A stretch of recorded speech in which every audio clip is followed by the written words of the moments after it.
사도신경으로 신앙 고백하시겠습니다. 전능하사 천지를 만드신 하나님 아버지를 내가 믿사오며 그 외아들 우리 주 예수 그리스도를 믿사오니 이는 성령으로 잉태하사 동정녀 마리아에게 나시고 본디오 빌라도에게 고난을 받으사 십자가에 못 박혀 죽으시고 장사한 지 사흘 만에 죽은 자 가운데서 다시 살아나시며 하늘에 오르사 전능하신 하나님 우편에 앉아 계시다가 저리로서 산자와 죽은 자를 심판하러 오시리라. 성령을 믿사오며 거룩한 공예와 성도가 서로 교통하는 것과 죄를 사하여 주시는 것과 몸이 다시 사는 것과 영원히 사는 것을 믿사옵나이다. 아멘. 오늘 함께 보실 말씀 시편 81편 13절에서 16절 말씀입니다. 구약성경 863면에 있습니다.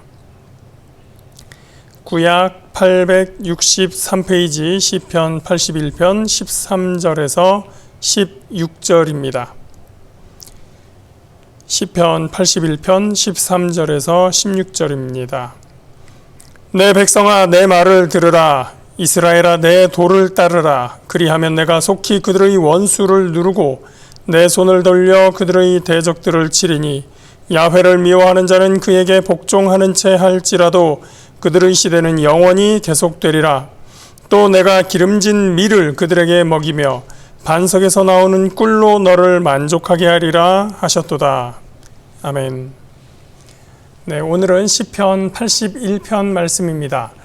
표제를 먼저 보시면 아삽의 시 인도자를 따라 깃딧에 맞춘 노래라고 되어 있습니다. 아삽에 대해서 전에 한번 말씀드렸지만 한 번 더 말씀드리면 역대상 15장 16장에 등장하는 인물입니다. 이 사람은 다윗 시대의 성전 음악의 지도자였었던 레위인인데요. 수금을 다루는 수금은 심벌즈, 요즘에 보면 심벌즈와 비슷한 그런 악기인데 그러한 사람이었습니다. 다윗이 언약궤를 오벳 에돔의 집에서 예루살렘으로 옮겨올 때 그 찬양대를 이끌었던 사람입니다. 시편에 아삽의 시라고 표제가 되어 있는 시는 모두 12편입니다. 그만큼 작곡에 조예가 깊었던 사람이라는 것도 알 수가 있고요. 훗날 아삽의 자손들도 성전 음악에 크게 공헌한 바 있습니다.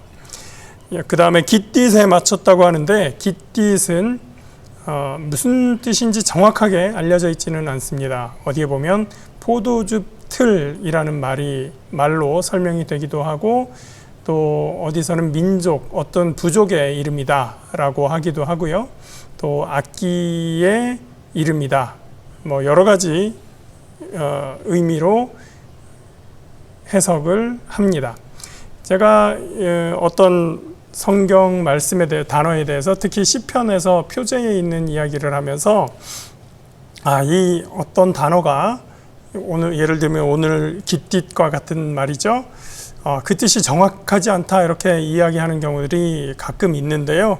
그 이유는 예를 들면 시편의 표제에만 나오고 성경의 다른 어느 곳에도 나오지 않는다, 전혀 나오지 않는다거나 아니면 나와도 한 군데 정도, 진짜 많으면 두 군데 정도 이렇게 아주 적게 나오는데 그 용례를 보았을 때 그 뜻이 무슨 뜻인지 잘 알 수 없는, 그 의미가 아직 전달이 정확하게 되지 않는 그런 단어들이 있기 때문에 그렇습니다. 한때 이 히브리어가 완전히 잊혀진 언어로, 이스라엘 백성들 스스로에게도 잊혀진 언어로 있었던 것들도 아시죠. 그래서 그러한 어떻게 보면 아픈 언어의, 잊어버린 언어의 역사에 대한 그 흔적이라고도 볼 수가 있습니다. 그래서 그 의미를 그 단어가 있는 상태에서의 정황에 의해서 상상으로 추정할 수밖에 없는 경우들이 나오게 됩니다. 자, 표제는 이 정도로 하고요. 그러면 이 시의 장르에 대해서 한번 생각해 보겠습니다. 여러분, 시편의 장르들이 어떤 것들이 있다 기억하십니까? 시편에서 가장 많은 부분을 포함하고 있다고 하는 것이 탄원시라고 제가 말씀드렸습니다. 그 밖에도 찬양시, 감사시, 제왕시, 지혜시, 시온시, 여러 가지 이런 시들이 있었습니다.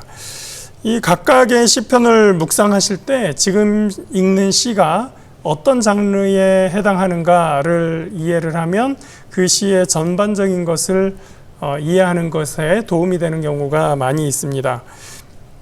그러면 시편 81편은 어디에 속할까요?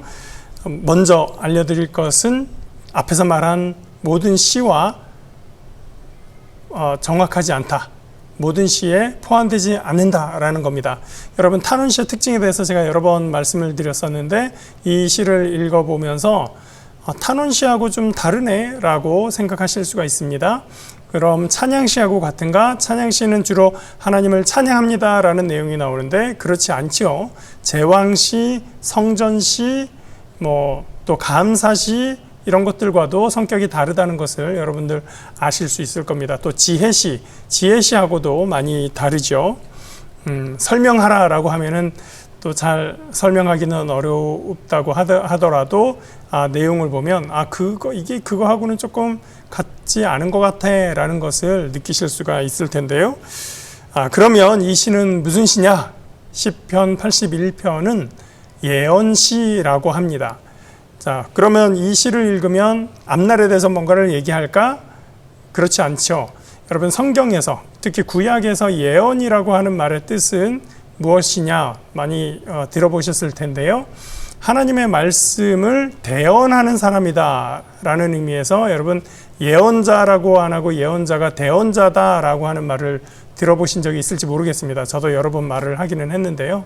그런 것처럼 이 성경에서 예언이라고 하는 것은 사실 미래의 일을 앞서 이야기한다라는 것보다는 하나님의 말씀을 받아서 대신 전한다, 하나님의 말씀을 대리하여 전한다라는 의미에서의 말씀입니다. 그래서 예언자라고 하는 단어가 저희가 구약 예언서를 공부할 때 신학교에서 예언서를 공부할 때 가장 먼저 배우는 것이 예언자에 해당하는 히브리 단어 나비라고 하는 단어가 있는데 이 단어는 원래의 뜻이 미리 알아서 말하는 사람이 아니라 하나님의 말씀을 대신 전한다. 그래서 그 뜻대로 번역을 한다면 대언자다라고 하는 걸 가장 먼저 배웁니다.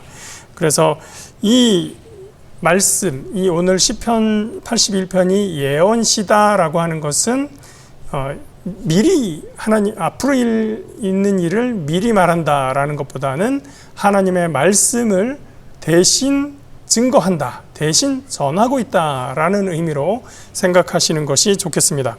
자, 그러면 시편 81편의 내용을 보았을 때 어떤 의미에서 예언시라고 할 수 있는가? 그 내용을 한번 보겠습니다. 먼저 1절부터 5절 전반부까지는 하나님에 대한 찬양으로 초대하는, 촉구하는 그런 의미로 구성이 되어 있습니다.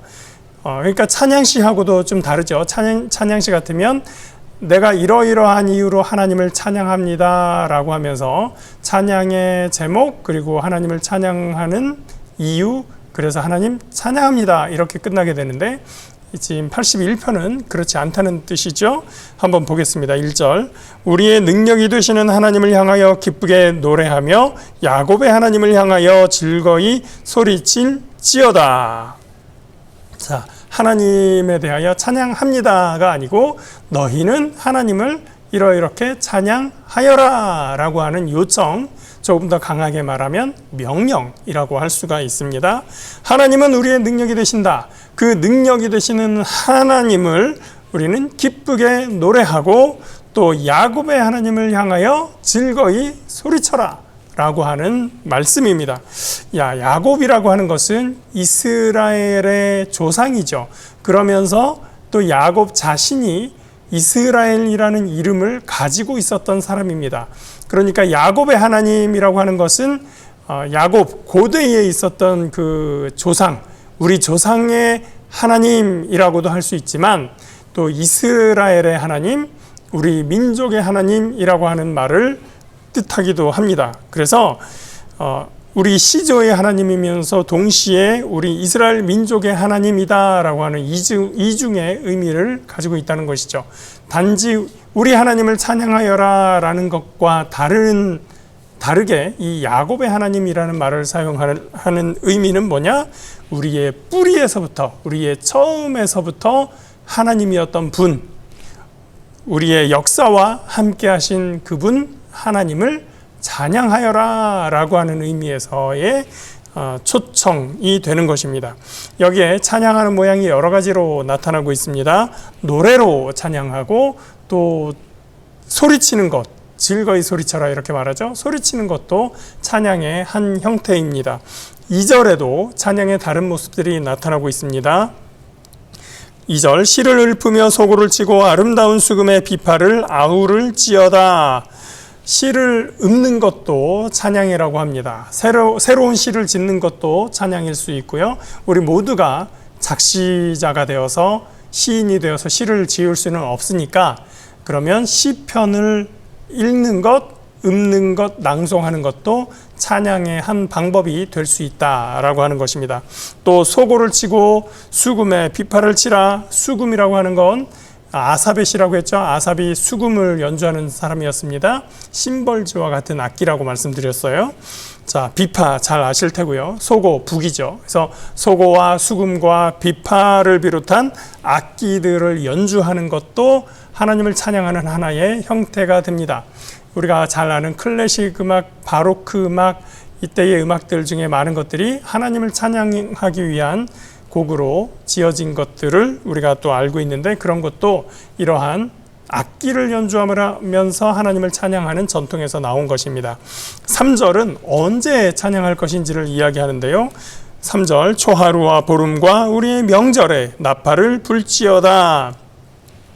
초하루 첫날이죠. 보름 15일입니다. 예전 성경 개역 한글판에 보면 월삭과 월망이라고 되어 있습니다. 그러니까 월삭 음력 초하루, 그리고 월망 음력 보름달이 있는 날, 음력 보름 이렇게 되는 것입니다. 특히 7번째 달에는 초막절이 있습니다. 레위기 23장에 보면 24절과 34절에 일곱째 달 첫날 그리고 15날에 하나님께 나팔을 불며 하나님을 찬양하도록 하는 이야기가 있습니다. 구약시대 이스라엘의 신년은 요즘 달력으로 하면 3월 정도에, 양력 3월 정도에 해당하기 때문에 지금 일곱째 달이라고 하면 지금의 9월, 10월 요때쯤이 되겠습니다.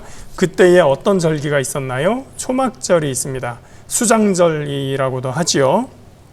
그래서 추수한 것을 수장절, 창고에 거두는 그러한 계절, 축제의 날이면서 하나님을 높이 찬양하는 절기가 바로 초막절, 수장절입니다. 4절입니다. 이는 이스라엘의 율례요 야곱의 하나님의 규례로다. 야곱의 자손 이스라엘 백성이 축제의 절기에 하나님을 찬양하도록 한 것은 하나님의 법칙, 하나님의 율례다라고 하는 것입니다. 그 율례, 그 법칙은 언제 세워졌습니까? 5절 하나님이 애굽 땅을 치러 나아가시던 때에 요셉의 족속 중에 이를 증거로 세우셨도다. 애굽 땅을 치러 가신 때에 이때는 출애굽 때를 이야기하는 것입니다. 요셉의 족속, 이 말은 야곱의 식솔들이 애굽에 정착하게 했었던 그때 주요한 역할을 했던 사람이 요셉이죠. 그 요셉의 이름을 높이기 위해서 하는 말입니다. 그래서 이스라엘 자손이, 그러니까 요셉의 족속, 이스라엘의 후손들이 출애굽한 후에 증거로서 주어진 규례가 바로 이러한 절기에 대한 것입니다. 그 절기에 무엇을 해야 됩니까? 하나님을 찬양하는 것이죠. 자, 그런데 이제 낯선 말이 주어집니다. 5절 계속해서 읽으면 거기서 내가 알지 못하던 말씀을 들었나니, 알지도 못하던 말, 새로운 말, 그 전에 있을 수 없던 이야기, 그게 무엇입니까? 6절 이르시되, 여기서는 하나님이 말씀하시는 겁니다. 내가 그의 어깨에서 짐을 벗기고 그의 손에서 광주리를 놓게 하였도다.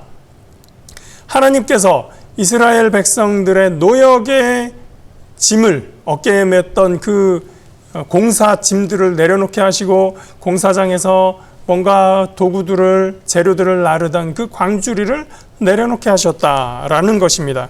노예의 상태로서 이집트의 건축 사역에 끌려다니던 이스라엘 백성들이 어깨에 짊어졌던 모든 짐과 광주리를 내려놓고 해방되었던 역사를 말해주고 있습니다. 어떻게 된 일입니까? 왜 그런 일이 생겼죠? 7절입니다. 네가 고난 중에 부르짖음에 내가 너를 건졌고 우레소리에 은밀한 곳에서 내게 응답하며 무리바 물가에서 너를 시험하였도다. 고난 중에서 그들이 부르짖었을 때 하나님께서 그들의 음성을 들으셨던 것입니다. 그리고 우레소리의 은밀한 곳은 시내산에서 나타나셨던 그 장면을 이야기하는 것이고요. 무리바의 물가, 하나님께서 반석에서 물을 내며 그들에게 물을 공급하셨을 때 그때 하나님의 시험이 있었던 것, 그들을 단련시키는 과정이 있었던 것을 이야기합니다.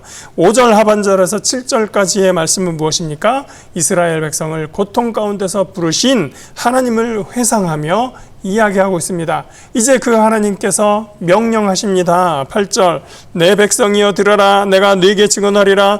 이스라엘이여 내가 네게 듣기를 원하노라. 하나님께서 자기 백성들을 부르신 후에 내 말을 들어라 라고 하신 후에 9절 말씀 너희 중에 다른 신을 두지 말며 이방신에게 절하지 말지어다. 10계명의 첫째 계명이면서 모든 계명의 중심이 되는 말씀입니다. 그 이유가 무엇입니까? 10절 나는 너를 애굽 땅에서 인도하여 낸 야훼 내 하나님이니 이것이 바로 하나님께서 이스라엘의 하나님이 되신 이유가 됩니다. 그 하나님께서 하신 말씀이 뭡니까? 이스라엘 백성들에게 하신 말씀이 뭐예요? 내 입을 크게 열라 내가 채우리라.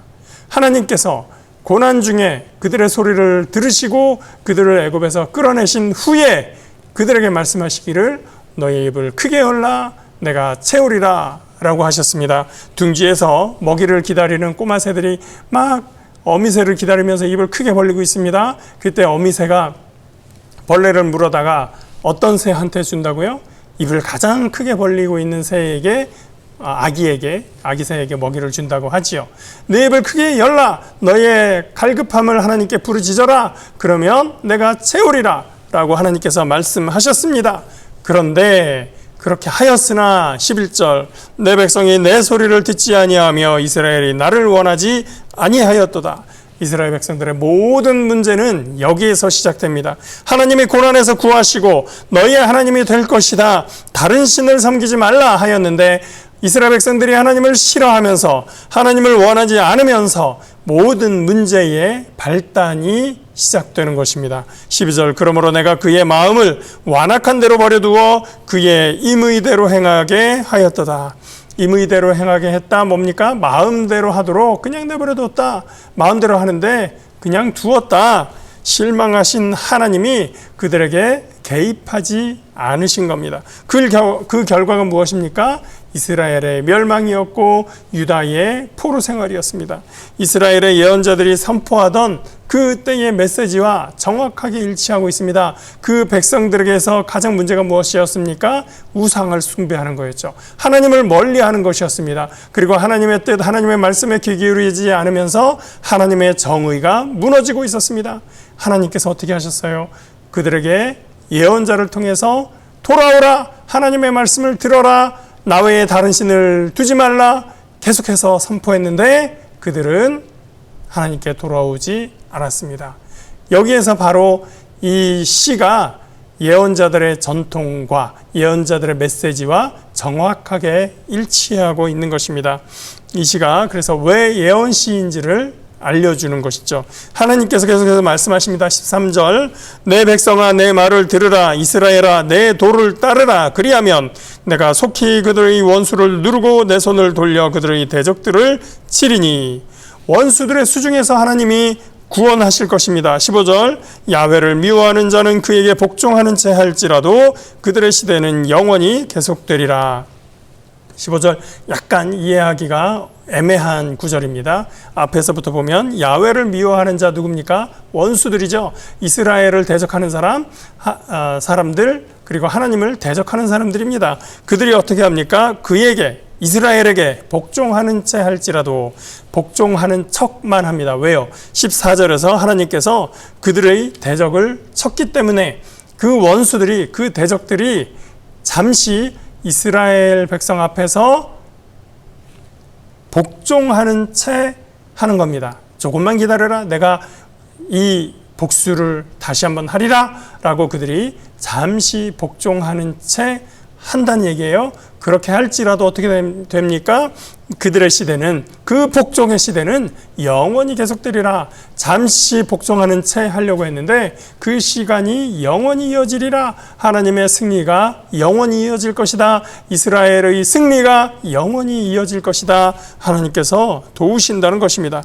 그래서 16절, 또 내가 기름진 밀을 그들에게 먹이며 반송에서 나오는 꿀로 너를 만족하게 하리라 하셨도다. 밀과 꿀은 그들의 식량이며 그들을 풍족하게 하는 것입니다. 밀과 꿀로 만족하게 한다는 것, 더 말할 필요 없는 풍요로움을 의미합니다.